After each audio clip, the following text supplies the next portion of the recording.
Entonces, dentro de los problemas de la Caja de Seguro Social, esto es importante, los problemas son situaciones internas de la Caja de Seguro Social.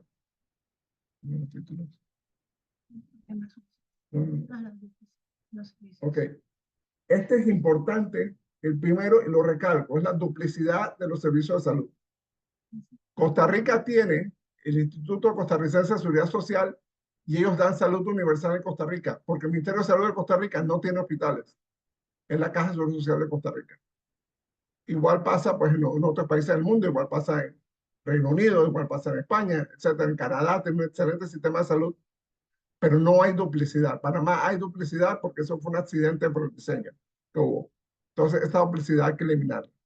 Mi propuesta es eliminar esa duplicidad, más adelante se desarrolla, y liberar esa cuota, 1.165 millones de dólares, liberarlo para la cuota del programa de su sistema de beneficio definido. Siguiente.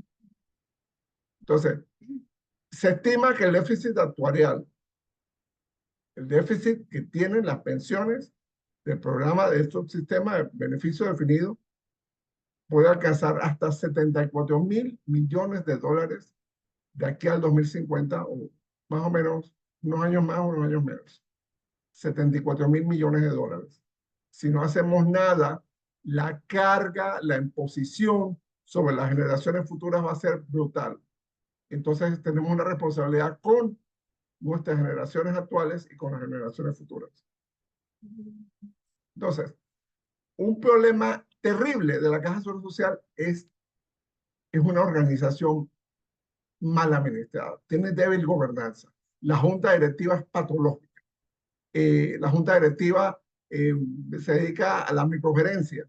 Están viendo las vacaciones, las licencias, están viendo las suspensiones, están viendo todo tipo de cosas y no pueden ver los temas estratégicos. Segundo, hay conflictos de intereses en la junta directiva. Los empresarios que están en la junta directiva usualmente pertenecen a las camaritas estas de la Cámara de Comercio del CONEP, que tienen que ver con medicamentos, tienen que ver con servicios que son de interés para el Seguro Social. Y los sindicatos, pues los sindicalistas han tenido históricamente problemas de falta de representatividad, problemas de conflicto de interés, les han nombrado parientes, etc. Entonces, eso es algo que necesita una corrección profunda. Nada de lo que se haga en materia económica va a ser viable si no hay una corrección, una modificación de la gobernanza de la Caja de Seguro Social. Siguiente. Ok. La Caja de Seguro Social tiene 4 programas. El primer programa es administrativo.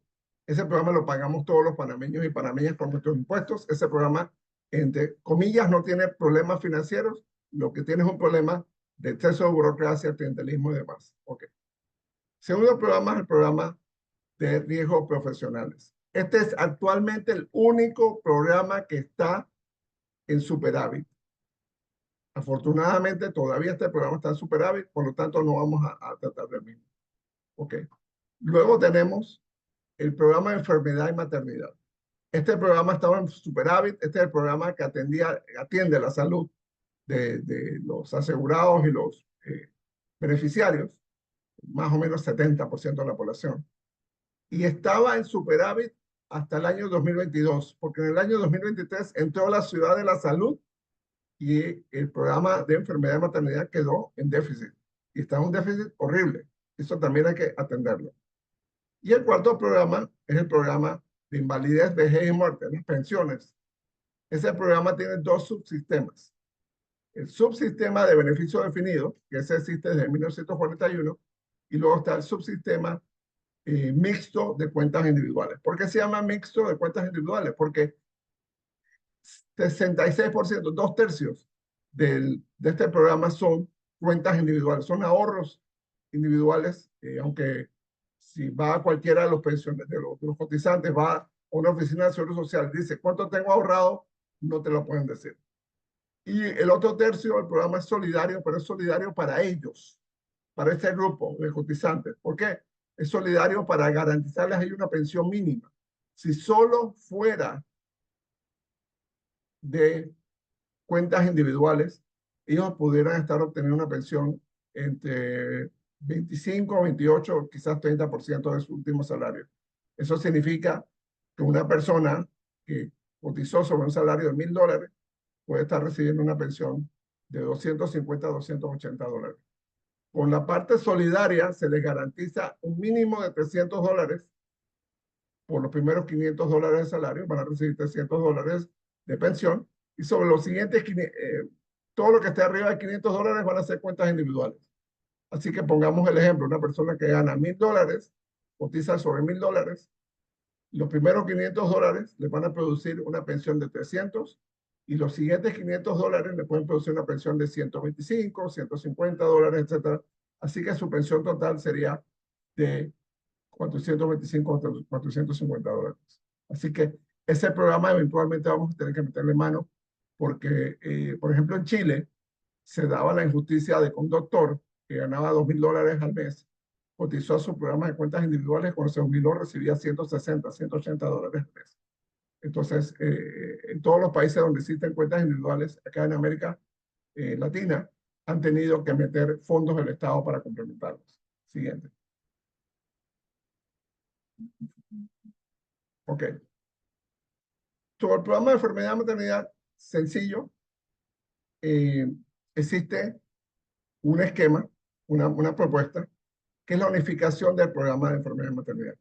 El Estado, el gobierno nacional, debe poner una fecha de cumpleaños. Yo propongo el 1 de enero del 2027, puede ser el 1 de enero del 2028, el 1 de enero del 2029. La fecha, eso por supuesto es negociable.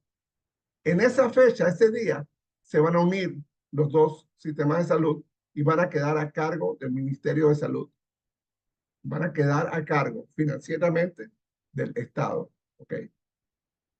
Ya hay un libro blanco, que esto es rarísimo. Los gremios de la salud aceptaron hace más de 10 años que se fusionaran los dos sistemas de salud en uno solo, porque es ineficiente, tiene complejidades administrativas, hay situaciones que no se homologan, en fin. Entonces, vivimos en un mismo país, tenemos dos sistemas de salud, los gremios de la salud, médicos, enfermeras, odontólogos, laboratoristas, farmacéuticos, auxiliares, etcétera, dijeron, no, tenemos que proponer una solución a eso y eso es unificar los sistemas de salud. Técnicamente esa es la posición, la política pública del Estado panameño, pero no se ha hecho. ¿Por qué? Porque el Estado panameño no ha salido a buscar la plata para pagar ese sistema de salud. Tercero, esto libera parte de la cuota obrero patronal. La cuota obrero patronal es de 22% mensual. 9.75% lo ponen los empleados, 12.25% lo ponen los patronos. Ok. De esa cuota, de ese 22%, 13.5% se va a pensiones, 8.5% se va a salud, a enfermedad y maternidad. Esta propuesta dice, ese 8.5% se lo vamos a dar a las pensiones también. Y el Estado va a asumir todo el costo del sistema de salud. Siguiente.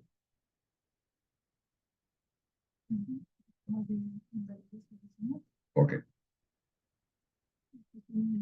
Como hemos dicho, este programa de invalidez, vejez y muerte tiene dos subsistemas. Su sistema de beneficios definido. Ok, perdón, sí. Por favor, la pregunta. Hay dos personas que levantaron la mano.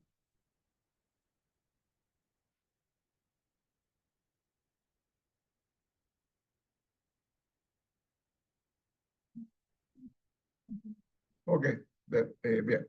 Estamos en invalidez, vejez y muerte. Bien, ok. El programa de invalidez, vejez y muerte es el programa inicial de la Caja de Seguro Social. Tiene dos componentes, dos subsistemas. Un subsistema de beneficio definido, creado en 1941, cuando se creó la Caja de Seguro Social, que básicamente paga el 60% del mejor salario, de los 10 mejores años de la persona cotizante. Hay que cotizar por 20 años, 240 cuotas, y uno recibe a veces 20, 30, 40 años de seguridad social, de pensión. Yo tengo casos en mi familia de gente que ha cobrado jubilaciones por 41 años. Y bueno, así que ese es un tema, supera muchísimo lo que ellos pusieron en el sistema. Por eso se llama solidario. La generación más joven pagó por su jubilación, así como este pariente mío pagó por la jubilación de alguien más. Lo que pasa es que ahora no hay tantos jóvenes y no hay tanta gente cotizando, entonces no se sostiene el sistema. Existe el otro subsistema, que es el sistema mixto de cuentas individuales. Este existe desde el 2007. ¿Ok? ¿Cuál es la importancia de este sistema? Este sistema es que tiene plata. Este sistema tiene, se supone, si Enrique Lao no lo saqueó, se supone que debe tener 9.000 millones de dólares. 6.000 millones son de cuentas individuales, recuerden, el subsistema mixto de cuentas individuales tiene dos partes. 2/3 son cuentas individuales, 1/3 es el sistema solidario, perdón, el paquete solidario, pero de ellos, solo de ellos, no de todo el sistema, solo de ellos. Y ese tiene 3.000 millones de dólares. ¿Cuál sería la propuesta aquí? Aquí sería clave entender que, uno, unificar los dos subsistemas de pensiones sería una canallada porque eso es comer hoy y es hambre para mañana y pasado mañana y es un hambre brutal porque esa plata que ellos tienen ahora mismo en el subsistema mixto de cuentas individuales se acabaría de aquí al 2031, 2032. Es decir, que en el 2031, 32, es decir, el próximo gobierno, más probable que sea un gobierno de Moca, el próximo gobierno va a caer en bancarrota, porque cubrir el hueco del seguro social, cubrir el hueco de las dos pensiones, las pensiones de beneficio definido y las pensiones mixtas de cuentas individuales va a ser muy fuerte. Estas pensiones de cuentas individuales, todavía no hay un solo pensionado. Se van a empezar a jubilar a finales de esta década. Porque, recuérdense, el programa fue fundado en el 2007. Este es un sistema mixto de cuentas individuales, en 2007. Entonces, el primer jubilado de eso va a salir posiblemente de 2028, 2029, una cosa así. Quizás alguien por alguna cuestión, alguna incapacidad, alguna cosa salga antes, pero significativamente se va a empezar a ver 2029, 2030, etc. Siguiente. Ok. ¿Cuál es la solución 1? Bien, sencilla. Necesitamos darle liquidez al subsistema de beneficio definido de corto plazo. ¿Por qué? Lamentablemente, los 3 últimos gobiernos tiraron la toalla por corrupción, por politiquería, por miedo al costo político, etcétera, y no hicieron su tarea. Entonces, hay un hueco inminente que hay que cubrir. Las otras medidas que se vayan a tomar, medidas paramétricas, otras medidas financieras, etcétera, la unificación del sistema de salud y otras cosas que proponemos, no van a tener efecto a corto plazo. O sea, a corto plazo necesitamos una medida que levante al paciente y lo mantenga vivo. Esa medida es la siguiente. El gobierno central le va a pedir un préstamo, no es regalo, un préstamo al subsistema mixto de cuentas individuales. Yo calculé más o menos 4.000 millones de dólares. Puede ser unos cientos de millones de dólares menos, unos cientos de millones de dólares más. ¿Para qué? ¿Para qué es ese dinero? Para que el gobierno central lo inyecte en el subsistema de beneficio definido y eso le dé liquidez por 3 años, es decir, 25, 26 y 27, año fiscal 25, año fiscal 26 y año fiscal 27, el subsistema de beneficio definido no tenga déficit. ¿Para qué estamos haciendo eso? Para comprar tiempo, para que las otras medidas empiecen a entrar en función, empiecen a quedar vigentes y empiecen a generar, ¿qué? Generarle ahorros, generarle capitalización al sistema, al subsistema de beneficio definido. Bien. Para hacer este préstamo hay que hacer 2 cosas. Primero, hay que cambiar la ley 51. La ley 51 pone un tope a la cantidad de bonos del Estado que puede tener el subsistema mixto de cuentas individuales. Ese tope ya se lo consumieron hace unos años, así que ese tope hay que subirlo. Al subir ese tope, el gobierno central le puede entonces entregar bonos del Estado al subsistema mixto a cambio de estos 4.000 millones de dólares para capitalizar el subsistema de beneficio definido. Como es un movimiento contable interno, para efectos del Fondo Monetario Internacional, de las IFIs, de las calificadoras de riesgo, no es deuda. No se agrega la deuda pública panameña porque es un movimiento técnicamente contable de un bolsillo a otro. Así que eso no se contabiliza como deuda pública del Estado panameño, aunque lo sea. Bien. Los intereses de esos bonos, vamos a decir que fueran 4.000 millones de dólares y vamos a pagar 5% al año. Son 200 millones de dólares. Ese dinero hay que incluirlo en el presupuesto general del Estado. Entonces, esta es una primera cantidad que hay que tomar en cuenta. Entonces, solución 1, un préstamo que hace el gobierno central, que le pide fondos al subsistema mixto de cuentas individuales y lo deposita en el subsistema de beneficio definido. Esta es una solución de muy corto plazo, una solución de 3 años, para evitar el déficit por 3 años y dar tiempo que las otras medidas entren en funcionamiento. Siguiente.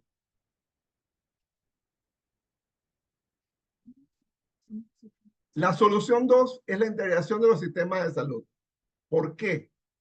Porque gracias a la Ciudad de la Salud, el programa de enfermedad maternidad está en déficit y ese déficit va a ir creciendo en el tiempo.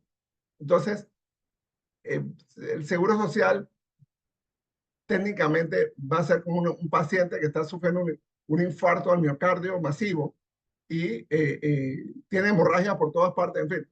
Entonces, el programa de enfermedad maternidad, vamos a decirlo de forma diplomática, lo mató la Ciudad de la Salud. Ese arrebato de Ricardo Martinelli de hacer una mega ciudad de la salud que sabemos que fue para corrupción. Bien. Ese programa hay que unificarlo con el sistema de salud del Ministerio de Salud en uno solo que lo suma el Estado.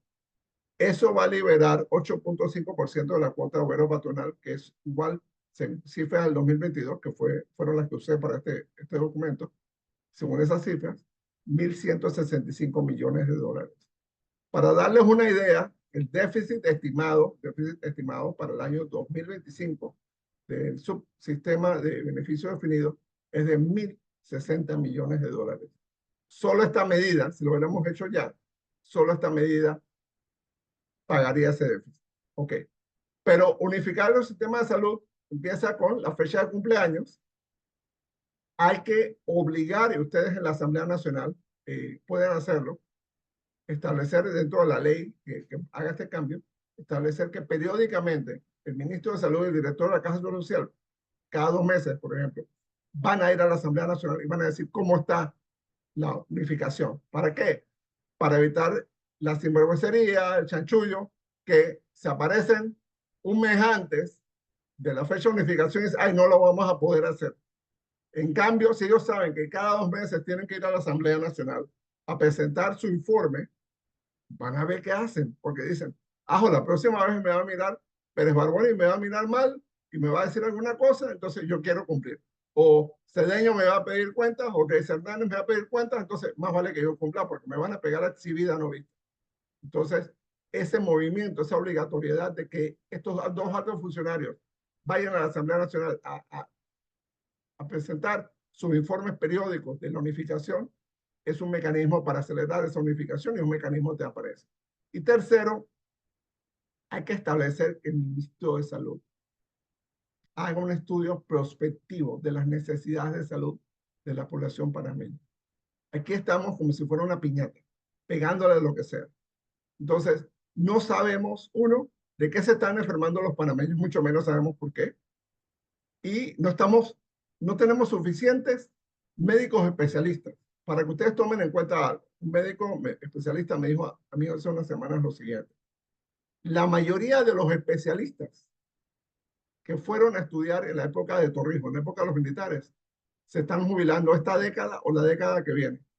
Y ya los jubilados de ese grupo, bueno, están de asesores, están de asistentes, están de profesores, así que se van a ir del sistema. Vamos a tener un hueco enorme en especialistas. ¿Qué está pasando con los especialistas del Seguro Social hoy en día?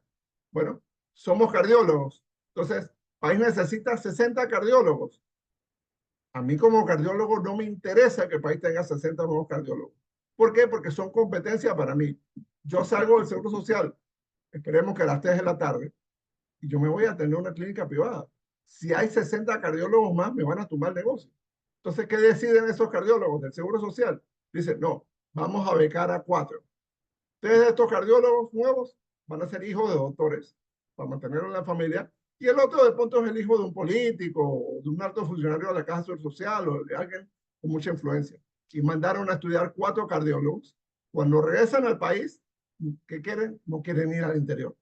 Entonces se queda al interior más enfermo, sin atención médica y se mantiene el oligopolio. Entonces, esas son cositas que hay que cambiar. Necesitamos un estudio que diga verdaderamente, oye, el país necesita 60 cardiólogos. Bueno, tenemos que preparar 60 cardiólogos, duélale a quien le duela. Y si el estudio es público, la Asamblea Nacional, la sociedad civil, toda la sociedad panameña puede exigir el cumplimiento de esas metas. Siguiente. Ok. La solución 3 es la reforma fiscal, por supuesto.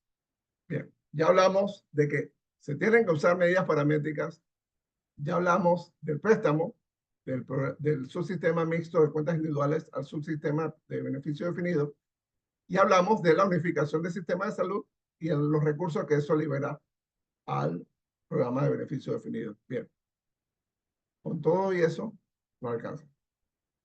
Entonces, el Estado tiene que hacer una reforma fiscal, el gobierno nacional tiene que hacer una reforma fiscal. Recuérdense que esto es un tema en el tiempo.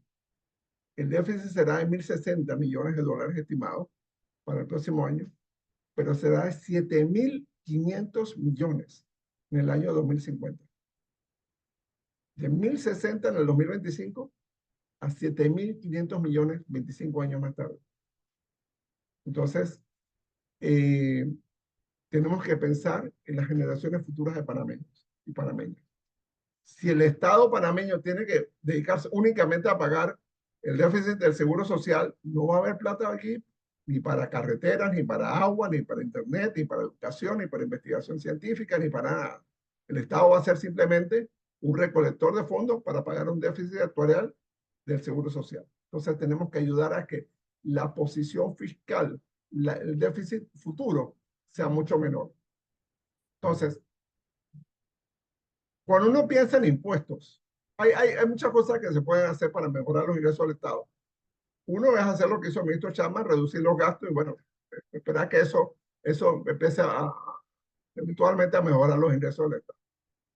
Lo segundo es mejorar la capacidad de recaudación de impuestos. En Panamá hay una evasión bien grande de impuestos. 1.500 millones de dólares reconoció el ministro Chapman el día de hoy en materia de impuestos de transferencia de bienes muebles y servicios es el 7%, 1.500 millones de dólares. Eso es 2% del PIB, más o menos. Y en materia de impuestos sobre la renta, bueno, eso anda como por 6%. Entonces, si mejoráramos en un 50% la capacidad de recaudación de impuestos del Estado, estaríamos hablando de 2.500 a 3.000 millones de dólares al año. Pero bueno, eso es una decisión política además, pero está allí. Pero otra opción también que complementa a esto, este menú, es la necesidad de hacer un impuesto. ¿Por qué? Recuérdense, ya el Estado tiene los gastos que tiene, encima va a tener que reponer lo que costaba el sistema de salud que asumía la Caja de Seguro Social, 1.165 millones en 2022, y además va a tener que pagar los intereses del préstamo del subsistema mixto de cuentas individuales al subsistema de beneficio definido. Préstamo, no regalo, ojo, son 200 millones de más. Es decir, el Estado va a necesitar por lo menos 1.300, 1.400 millones de dólares más su propio costo. Entonces, en la técnica de diseño de impuestos, se buscan impuestos primero que sean relativamente universales, que sean fáciles de cobrar y que toquen a sectores de la población, a sectores de la economía que usualmente no tributan. Bien, revisando eso con esos criterios, encontré lo siguiente. En Panamá, el año pasado, 2023, hubo 110.000 millones de dólares en pagos digitales, en pagos por vía electrónica. Estamos hablando ACH, Yapi, Ñequi, Cuara, Págalo Fácil, Cuánto, etcétera, etcétera, etcétera. 110.000 millones de dólares. Bien. En esas transacciones, por supuesto, hay personas que sí pagan impuestos. Hay empresas que sí pagan impuestos. Pero también aquí está gran parte de la economía informal. El chico que hace delivery, la chica que hace Uber, el chico que es diseñador y cobra por fuera y no quiere pagar impuestos, no quiere pagar seguro social, no quiere nada. El abogado que le dice a su cliente en Londres, hey, mándame una transferencia, listo. Ese abogado tampoco paga. En fin. Entonces, todo ese esquema favorece la evasión fiscal y favorece entonces que recaudemos muy poco en impuestos. Con un impuesto a los pagos digitales, a los pagos electrónicos en Panamá. Primero, es fácil de cobrar, porque ¿quiénes lo van a cobrar? Los bancos. Todos estos mecanismos, ACH, YAPI, ñequi, Págalo Fácil, Cuánto, Cuara, etcétera. Todos esos mecanismos empiezan y terminan en un banco. Así que los bancos van a ser los agentes de cobro. Segundo, son mecanismos relativamente transparentes. Así que es muy fácil saber cuál es el origen y cuál es el destino. Así que es fácil cobrar ese impuesto. Y tercero, es un tema cada vez más importante en la economía. Muy probablemente en 5 o 10, quizás 20 años, desaparezca el dinero físico. Todos sean pagos digitales. Así que es importante entonces que el Estado entienda que por aquí hay un fondo. Bueno, yo propuse 3%. 3% de 110 mil millones son 3.300 millones. Yo me imagino la gente gritándole de la pantalla a la computadora, pero es que se roban la plata, pero es que la usan en las partidas circuitales, es que la usan en la descentralización para todo aquello. Nos corresponde a los ciudadanos procurar que cada uno de nuestros centavos, cada uno de nuestros centésimos se invierta correctamente. Bien, si tuviéramos el impuesto de 3%, usando 110 mil millones el año 2023, son 3.300 millones de dólares. Vamos a dividir mitad y mitad. Mitad para el gobierno nacional y la mitad para el programa de beneficio definido. Son 1.650 millones de dólares. Los sumamos a los 1.165 millones de enfermedad y maternidad, del 8.5% de la cuota obrero patronal, y tenemos 2.815 millones de dólares. 2.815 millones de dólares al año. Esa cifra solita cubre los déficits anuales. 2.815 millones. Cubre déficits anuales por lo menos hasta el 2032. O sea, que hasta el 2032 solo con esta medida de recaudación pudiéramos cubrir los déficits anuales. Si lo combinamos con las otras medidas, empezamos a hacer algo muy importante para el futuro. Empezamos a capitalizar, empezamos a ahorrar. ¿Por qué? Porque va a llegar un momento en que esas medidas no van a alcanzar para pagar el déficit. Pero si tenemos ahorros, tenemos un colchón, tenemos de dónde sacar y le va a ser menos doloroso a los futuros gobiernos y a las futuras generaciones cubrir ese déficit actuarial. Siguiente. Entonces, la solución 4 es el aporte verde. Bien. Yo soy ambientalista, así que queríamos meter ese elemento del aporte verde. Primero hay que explicar dos cosas. El aporte verde no es de corto plazo, no es algo que podemos ir a hacer mañana y ya lo hicimos, no. Es un aporte que toma un tiempo. Okay.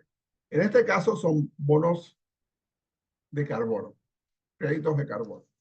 Explico. Panamá es uno de los 8 países del mundo que es carbono negativo. Hay un acuerdo del año 2015, el Acuerdo de París, que busca que todos los países del mundo sean carbono neutrales para el 2050. ¿Qué significa eso? Carbono neutral, carbono positivo, carbono negativo. Carbono neutral significa que las emisiones, la contaminación de CO2, metano, óxido nitroso, son los gases de efecto invernadero, que producen los países, sean absorbidas por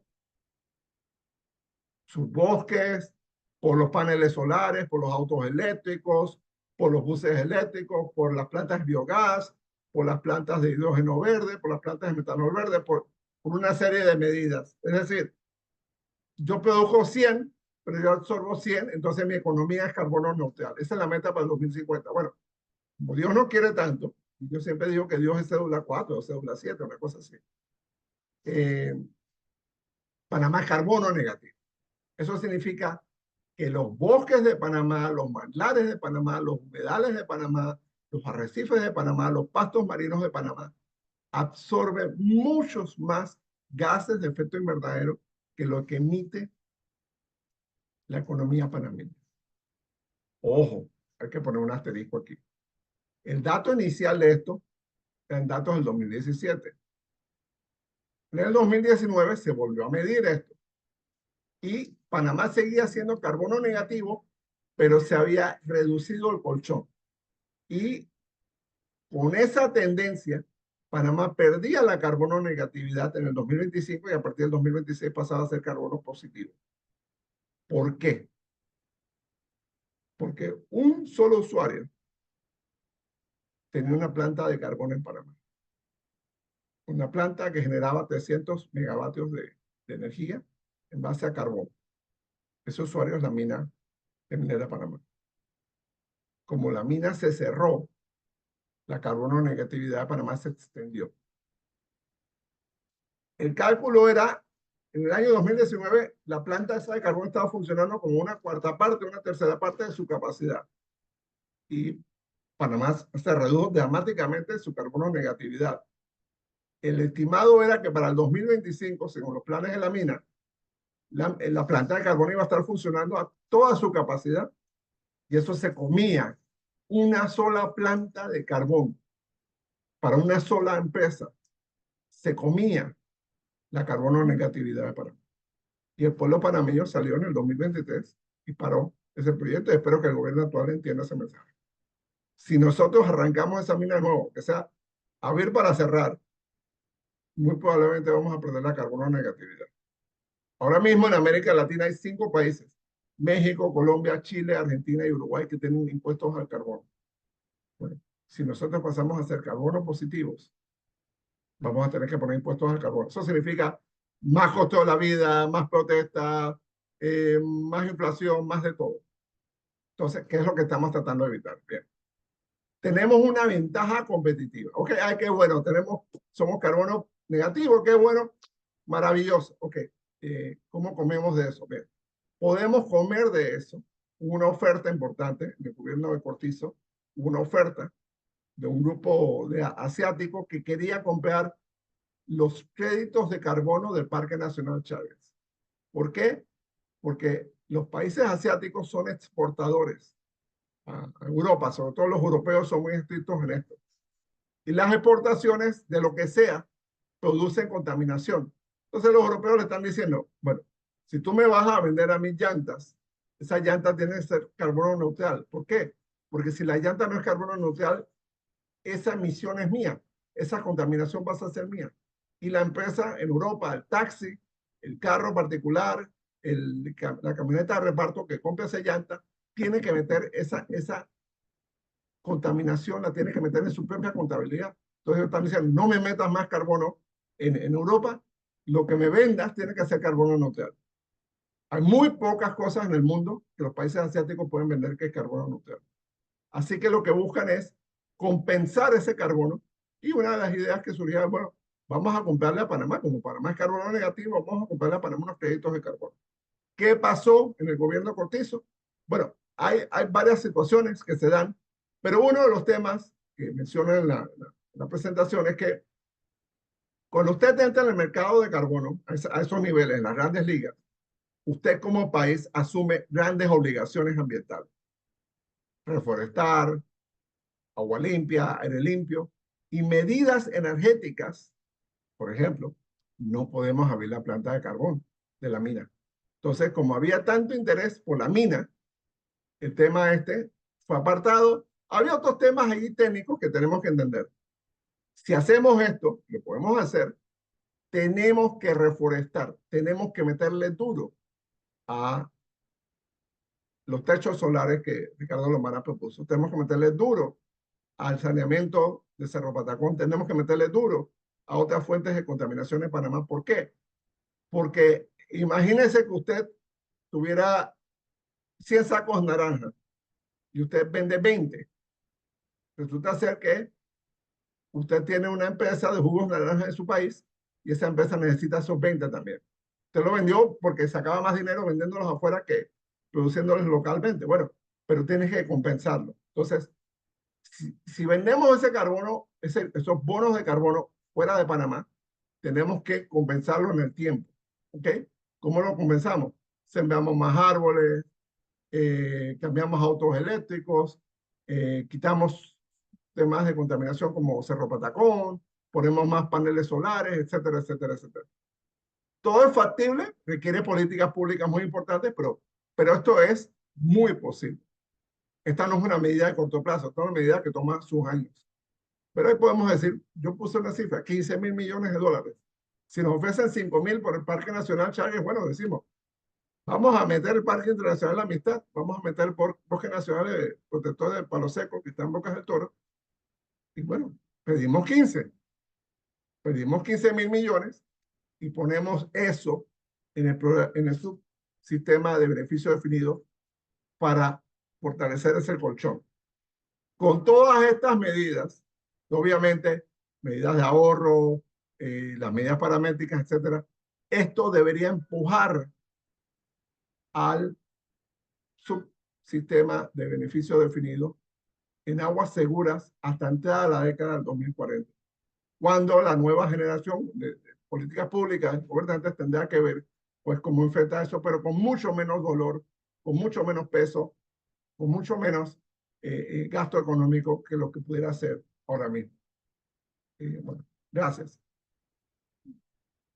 La conclusión, bueno, ya lo hemos dicho. Muchas gracias, Rodrigo. Te saluda Leonor. No te había saludado al inicio, perdón. Muchas gracias por tu exposición. Abrimos en este momento a preguntas. Por favor, si alguien tiene alguna pregunta, si no veo las manos, por favor, hablen directamente. Sí, había varias manos.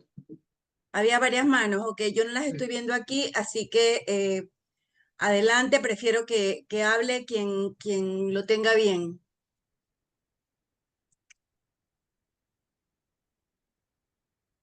Buenas. Hola, Hola, hola. los micrófonos. No sé. Creo que tienen, fíjense si tienen los micrófonos habilitados.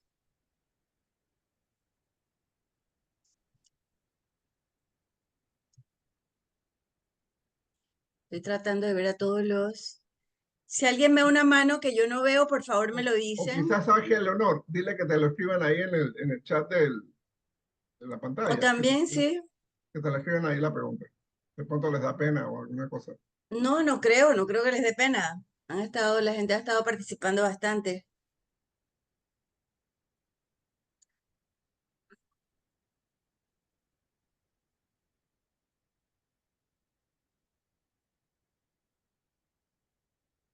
A ver, ¿nadie tiene ninguna pregunta? Debe ser que tienen mucha hambre. ¿Tú crees que debe ser que tengan hambre? Me Están extraña. esperando la cena. Me extraña que nadie tenga ninguna pregunta. Rodrigo, yo te voy a Buenas hacer noches, una pregunta. buenas A noches. ver, Ajá, buenas noches. adelante. Aquí veo 3 preguntas. A ver. Juan Casas pregunta, buenas noches, Rodrigo, ¿cómo está? Y gracias nuevamente por Okay. brindarnos esta excelente y muy nutrida propuesta e ideas. Juan Casas pregunta, ¿no es viable desviar, o comenta, no es viable desviar el fondo de enfermedad y maternidad al fondo de pensiones? La mitad del gasto público total en salud proviene de la cuota patronal. Sería quebrar el sistema de salud.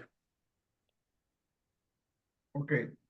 No Ok, estamos diciendo que lo desvíes a secas. Estamos diciendo lo desvíes y hagas una reforma fiscal. ¿Por qué? Porque el Estado tiene que pagar ese hueco que va a dejar la cuota obrero patronal, ese pedazo, ese 8,5%. El Estado lo tiene que buscar en alguna parte. Tiene que hacer una reforma fiscal. El Estado, vamos a decirlo como es, el Estado tiene más de 50 años de estar cargando al Seguro Social con los beneficiarios. El Seguro Social cubre normalmente 3 millones de personas en este país y el Ministerio de Salud, 1.200.000, etcétera. pero el Seguro Social solo tiene 1.400.000 cotizantes. Entonces, estás cubriendo el doble de cotizantes en beneficiarios que lo que puede el sistema. Entonces, para el Ministerio de Salud eso fue siempre buenísimo, porque alguien más pagaba, alguien más tenía hospitales, alguien más compraba medicinas, alguien más atendía a los pacientes. Pero ya tenemos que ponernos las faldas largas y los pantalones largos y decir, ¿sabes qué? Esto lo tiene que pagar el Estado. Tenemos que pagarlo todo con los impuestos. Gracias. José Antonio Brenes pregunta, los pagos digitales son medios de pago y no un ingreso per se. Si el ingreso que se refleja en un pago digital ya está sujeto a impuestos sobre la renta, ¿no estaríamos grabando 2 veces el mismo ingreso? Sí, sí, totalmente. Pero eso pasa con un montón de sectores. Las bebidas alcohólicas pagan impuestos sobre la renta, pagan 7% y tienen su propio impuesto. Los cigarrillos tienen su propio impuesto. Y hay N cantidad de otros renglones y rubros que tienen múltiples impuestos. Lo que pasa es que los pagos digitales son un medio de transacción que ahora mismo no está tasado, no está pagando tributos. Y los otros medios, entiéndase, el cheque, los pagos por efectivo, etcétera, somos muy ineficientes cobrando esos impuestos. Somos sumamente ineficientes cobrando el impuesto para transacciones en efectivo. O sea, ¿cuánta gente ha pagado impuestos por las coimas? ¿Cuánta gente paga impuestos por el bien cuidado? ¿Cuánta gente paga impuestos por lo que sea? Entonces, como es un pago en efectivo, bueno, eso está por ahí. Así que el pago digital, como va a ser el pago dominante, es más, ya es el pago dominante. Más o menos 80 y pico % de la economía se mueve por ahí. Como es el pago dominante, va a tener que ser el área donde la gente cobra impuestos. Ok. Roberto Lombana pregunta, si pudiera ampliar un poquito más sobre lo del carbono, por favor. Wow, ok, bien. Vamos a entender lo siguiente. Un árbol en un país tropical como Panamá absorbe 25 kilogramos de carbono, de CO2 por año. Un árbol. Una hectárea tiene más o menos 1.000 árboles, pero digo, una hectárea de un bosque tiene árboles, tiene arbustos, tiene lianas, tiene hongos, tiene algas, tiene líquenes, tiene lecho, tiene de todo. Entonces, se absorbe muchísimo. Una hectárea de un bosque tropical puede absorber 40 toneladas de CO2.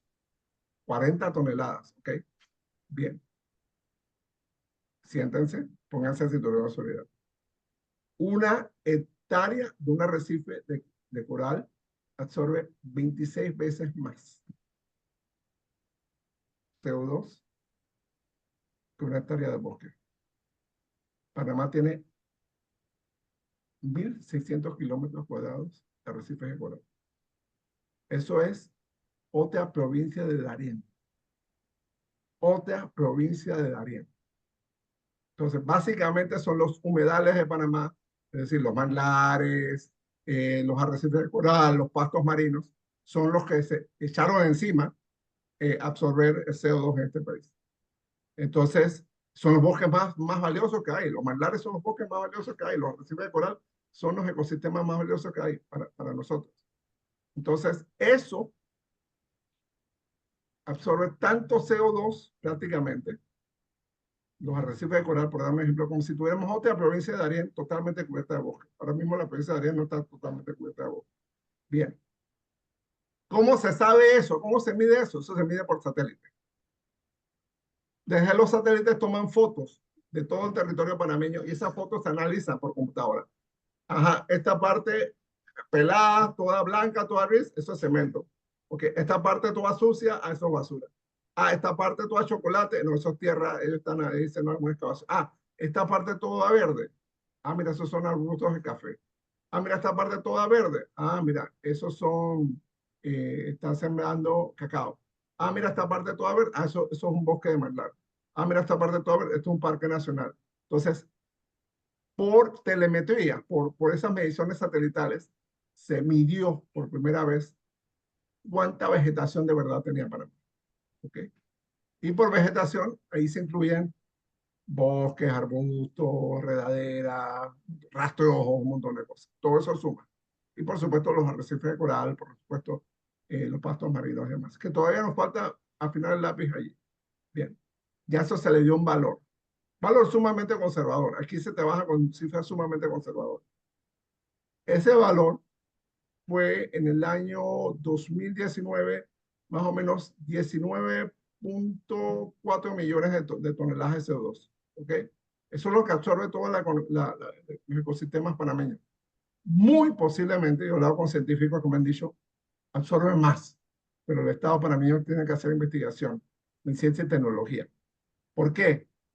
Porque no es lo mismo lo que absorbe un palo de teca que lo que absorbe un guayacán, que lo que absorbe una ceiba, que lo que absorbe un árbol Panamá, que lo que absorbe un manglar rojo o un manglar negro o un manglar blanco. Entonces, hay que hacer investigación. Entre más investigación hagamos, lo más probable es que más CO2 vamos a contabilizar que estamos absorbiendo. Eso significa más platita, más chenchen, como dicen por ahí. Ok, ¿cómo hacemos el chenchen verde? Bueno, hay empresas contaminantes. Imagínense las empresas de petróleo. Las empresas que generan energía en base a carbón, a leña, a todas estas cosas contaminantes. Esas empresas, por lo menos en la Unión Europea sobre todo, necesitan compensar esa contaminación. ¿Cómo lo hacen? Bueno, ellas van a un mercado que está en Alemania, un mercado, se llama el mercado de carbono, que está en Frankfurt, Alemania, y dicen, yo contaminé el año pasado 10 millones de toneladas de CO2, necesito comprar 10 millones de toneladas de CO2. ¿Ok?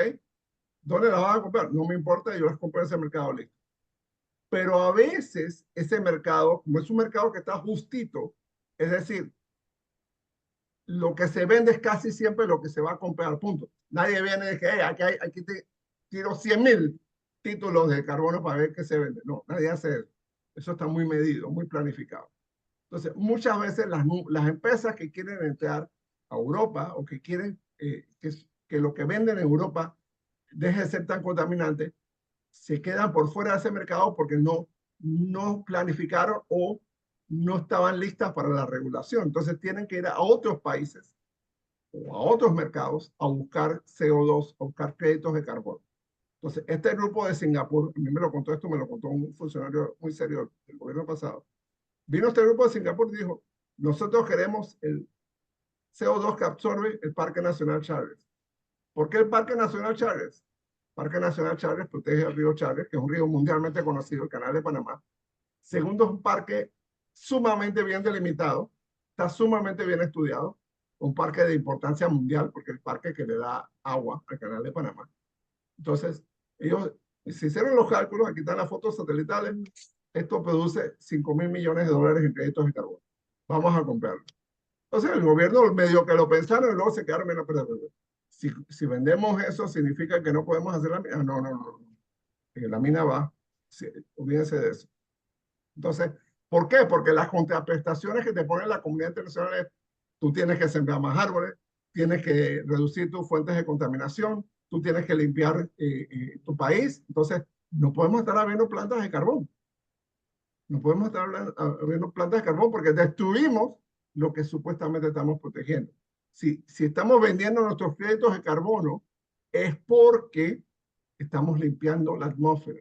Pero si estamos vendiendo los créditos de carbono y luego abrimos una planta de carbón, y olvídate, ya destruimos lo que estábamos protegiendo. Gracias. Muchas Continúa. gracias, Rodrigo. Yo quiero una preguntita nada más, Irma, un segundo. Muchas Claro. gracias por esa explicación tan interesante del mercado de carbono. Yo te escuché no hace mucho en una entrevista, no sé si fue en un noticiero o en mesa de periodistas, hablar de un ejemplo reciente, no sé si era de Costa Rica o de Ecuador, con relación al mercado de carbono. Sí, en ese caso yo estuve hablando del canje de deuda. Canje de deuda Ajá, por clima. exacto. Bien. Yo soy un investigador muy serio, entonces debo decir lo que he aprendido. Eso fue más o menos un mes. Bien. Ecuador el año pasado hizo un canje de deuda, el canje de deuda más grande que se ha hecho en la historia. 1.600 millones de dólares para proteger las Galápagos. ¿Okay? ¿Cómo se hace un canje de deuda? Un canje de deuda se hace de dos formas. Un banco, un inversionista o un país le compra la deuda externa de otro país y dice, tú no tienes que pagar más esta deuda externa, este dinero lo vas a usar para proteger un recurso en tu país. Y Ecuador vino y dijo, mira, yo tengo las Galápagos, esto hay que protegerlo. Entonces, Credit Suisse, un banco privado, vino y le compró 1.600 millones de dólares en deuda. A Ecuador le dijo, tú ahora este dinero que ibas a pagar acá, lo vas a invertir en proteger las Galápagos. Ok. Yo hice la investigación. Panamá ha hecho canjes de deuda. Panamá ha hecho 3 canjes de deuda. 2 en los años 90 y uno en el 2006. Más o menos, entre total, pueden ser como 60 millones de dólares. Y nos fue relativamente bien. Nos fue relativamente bien. Entonces yo pregunté, empecé a preguntar. Pregunté en el Departamento de Estado de los Estados Unidos. Le pregunté a una persona, un panameño que trabaja en el BID, y a través de él le preguntamos a personas de la Unión Europea. Bien. ¿Cuál es la respuesta universal? Dice, uno, internacionalmente hay un consenso de que el canje de deuda lo van a usar solo con los países sumamente pobres. Uno, o los países que tienen una crisis de deuda. Panamá no califica ninguna de esas dos situaciones. Segundo, si Panamá enarbola la bandera, en serio, de canje de deuda, la gente que tiene los bonos, sobre todo los bancos que tienen los bonos panameños, se van a poner nerviosos. Y eso va a aumentar los intereses que Panamá va a tener que pagar por sus bonos. Entonces, no nos conviene estratégicamente. Si nos convienen, pues, las otras rutas, en este caso los bonos de carbono, y hay otro mecanismo financiero, pero eso ya son decisiones de políticas públicas del gobierno actual, que son los bonos verdes. Los bonos verdes son préstamos, usualmente los dan los países europeos. Panamá, para que tengamos idea, ahora mismo cualquier préstamo que Panamá pida internacionalmente en un mercado internacional tiene que pagar entre 8,5 y 9% de interés al año. ¿Ok? 8,5 al 9% de interés al año. Bien. Carísimo. Cuando Laurentino Cortizo entró a la presidencia, Panamá pagaba 3,1%. Ahora pagamos esto prácticamente. Bien. Estos préstamos se llaman bonos verdes, son préstamos a 2%, 2,5%, pero tienen que ser para actividades, para cosas, para situaciones ambientales o sostenibles. Por ejemplo, si queremos sanear Cerro Patacón, ahí podemos usar bonos verdes. Si queremos cambiar toda la flota de metrobuses a buses eléctricos, podemos usar bonos verdes. Si queremos cambiar la forma de producción del arroz en Panamá y queremos que sea más limpia, más orgánica, podemos usar bonos verdes. Si queremos construir viviendas de interés social, pero verdes, con paneles solares y con materiales más sanos, podemos usar bonos verdes.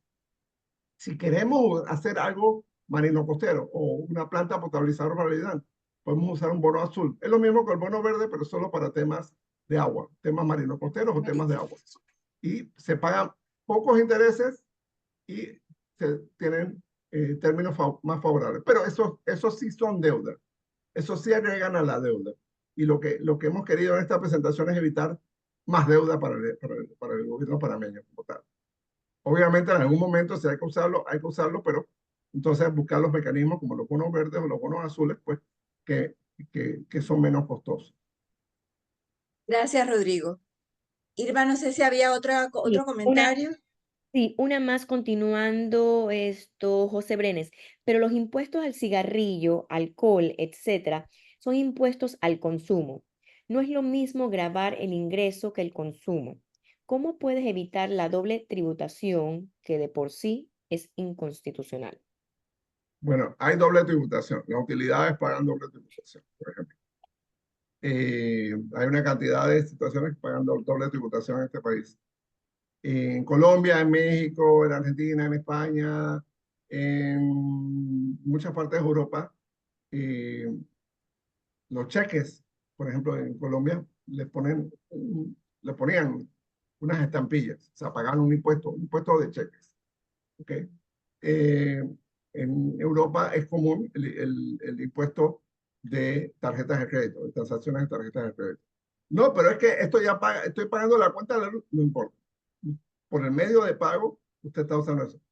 Sí, la doble tributación es un tema muy serio, hay que revisarlo. Quizás, eventualmente, si nos vamos a medios digitales, en 95% de las transacciones o más, entonces sea más interesante quitar el impuesto sobre la renta y cobrar entonces un impuesto a las transacciones digitales y ya, quitas todos los impuestos. O sea, hay que ver pues ese tema, pero sí, el tema de la doble tributación es un tema serio. Sí existe, ¿verdad? Sí existe la doble tributación. Las utilidades pagan doble tributación. Esto que mencionamos, cigarrillos, alcohol, etcétera, tienen doble impuesto, etcétera. Gracias. Ya por acá, Leonor, muchas gracias, Rodrigo. Ya por acá, Leonor, esas son las 4 preguntas que estaban Ok, presentes. perfecto. Esas son las que tengo también, es lo que he visto. Ya saben que en el chat hay uno de los chats donde se puede conectar, pero yo creo que ya las preguntas están dadas. Rodrigo, de verdad, muchísimas gracias. Gracias, oye, si tienen cualquier pregunta o etcétera, cualquier consulta, con gusto. Cualquier que quiera hacer llegar una pregunta, las pueden hacer llegar y nosotros se las hacemos llegar a Rodrigo también La después. presentación, si la necesitan perfectamente, pueden usarla como quieran. Te lo agradezco mucho porque sí nos interesa. Sí estamos pasándole, sobre todo a los grupos en el interior y demás, las presentaciones.